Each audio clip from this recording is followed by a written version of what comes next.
All right, Jason, now and again, this entertains me because this is the havoc that I personally cause as the home inspector. Yeah.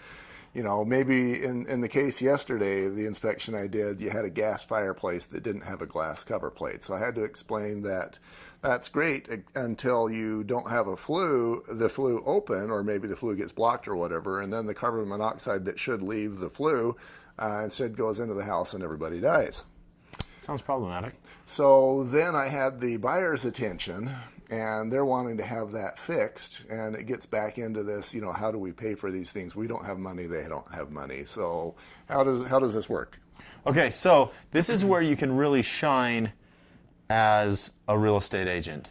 And you may want to toot your own horn when you're shining because not everybody sees it, but they will see when you screw this up. So the negotiation happens as kindly and formally as you can without going on the purchase contract, because this is negotiations. This is what goes wrong, right? So I get a purchase contract, and then it says everything's listed out fine. Addendum 1, sellers will replace roof. Addendum 2, sellers will not replace roof. The problem with this is a roof is kind of a big deal on a house, and the underwriter is going to see that the roof must need to be repaired because the buyers are asking for it, but the sellers won't do it. And so in order to get the loan done, we had to send a roofer out there, which is all right, not that hard. It's kind of busy right now, so roofers have things that they want to be doing, like roofing houses. Well, and in many cases, I'm thinking of scenarios where, yeah, the roofer, he's not going to be motivated by $100 or $150 to go look Yeah, at it costs this roof. $350. And, $350 is a better number. He's not a neutral party. He wants the job. So he's going to find some reason why the roof really does need to be redone. The problem is you have a licensed roofer whose job, the way he pays for the food for his family, is to do roofs, maintaining his license. He has to state that this roof has 3+ years left in it, which isn't necessarily something he's trained in. Like, he can tell if shingles are bad, like these are bad, and he can say that these are good, but it becomes more difficult to say these will last 3 years, and so he becomes liable. And who wants to provide that certification for any Right. amount of money? You know, and you could say, as obviously your south and west obviously to a home inspector, your south and west facing slopes are going to be more damaged. Maybe you've got a swamp cooler that's causing problems. Maybe you've got ice dams that are causing problems. So there may be 1% of the roof that is causing, you know, that needs to be addressed, where the rest of it is fine for another 10 years.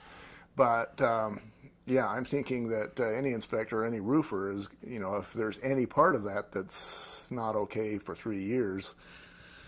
They have a hard time saying it. Yeah, so I guess what you're saying is the fix for all of this drama is don't put it in the addendum. You just have the conversation, and then once the conversation is figured out, then you start writing addendums. Right. Well, we went back to the buyers and we said, why did you ask for the roof to be done when it didn't need to be done? And they said, well, we didn't want to pay that much for the house, and we wanted a good negotiating tool. We wanted $3,000 less.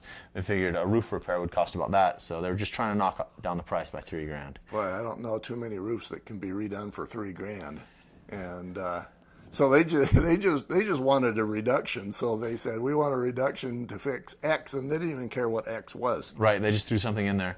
The other interesting thing I had was a radon issue. So the buyers wanted the home checked. They made their laundry list of requested repairs on an addendum, sent it over to the seller.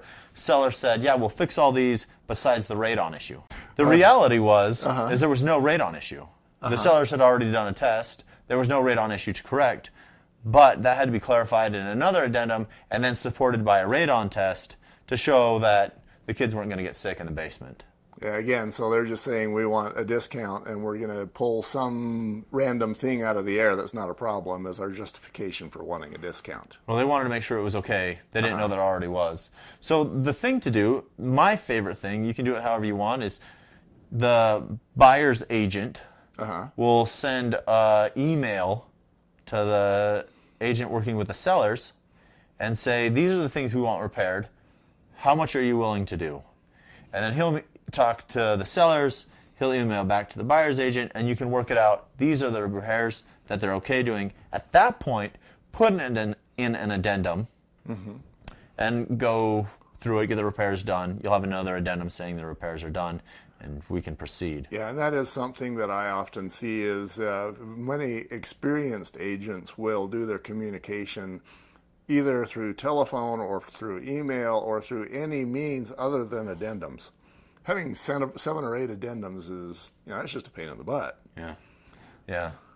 So the other thing to know is that the lender's going to want verification that the repair was done by the party that required the repair, and that it was done sufficient to the request. So there's other repairs that aren't required by an addendum, that are required by an appraiser. Okay, so the appraiser shows up, and I love it when appraisers start being home inspectors. That's my favorite. But so the appraiser shows up and he says, okay, we've got cracked linoleum. I'm going to require that it be repaired. That's a little exuberant. But so an appraiser is supposed to check for safety and soundness. So if you're missing handrails, if there's chipping paint, broken glass, broken windows, if electrical covers aren't on, if there's bare wires, those are things, repairs that appraisers should require. And they'll be listed on the appraisal. So let's say that the appraiser comes up with this list, and it's, I don't know, $5,000. Okay. And so how do we negotiate that repair then? How does this work? So this can be done depending on what the repairs are, just like the carpet. If the sellers don't have the money, the repair has to be done. Most lenders will allow for repairs to be done prior to closing, prior to funding, sorry.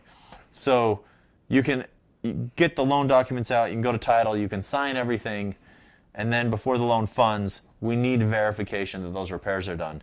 So if the appraiser requires the repairs, the appraiser needs to say they're done.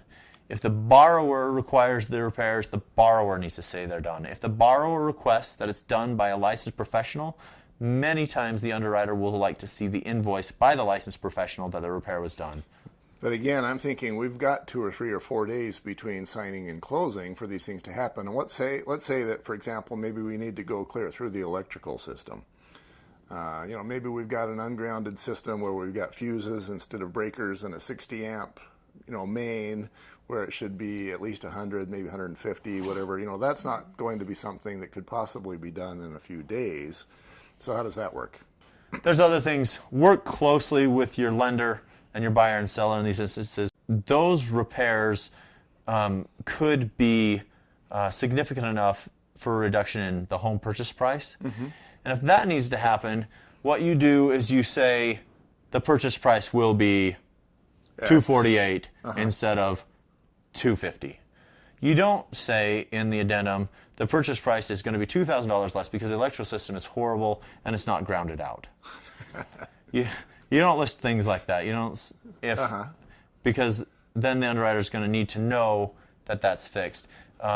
Homes need to be safe and sound to get a mortgage on it. It's a requirement. Okay. But then I'm thinking, okay, so maybe for a $2,000 electrical repair, the seller drops the price $2,000, but that just saves the buyer $5 a month for the next 30 years. Yeah. So this is where you got to get into the seller paid closing costs maybe versus purchase price. Maybe they can increase the amount they're paying in seller paid closing costs to leave more money in the borrower's pocket.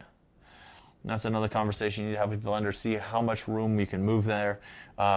Maybe they're all tapped out, but you could bump the interest rate, have the lender cover some of the closing costs, leave some more money in the borrower's pocket. But yeah, if they're coming in with their minimum down payment, this is a definite conversation the buyers and sellers need to have.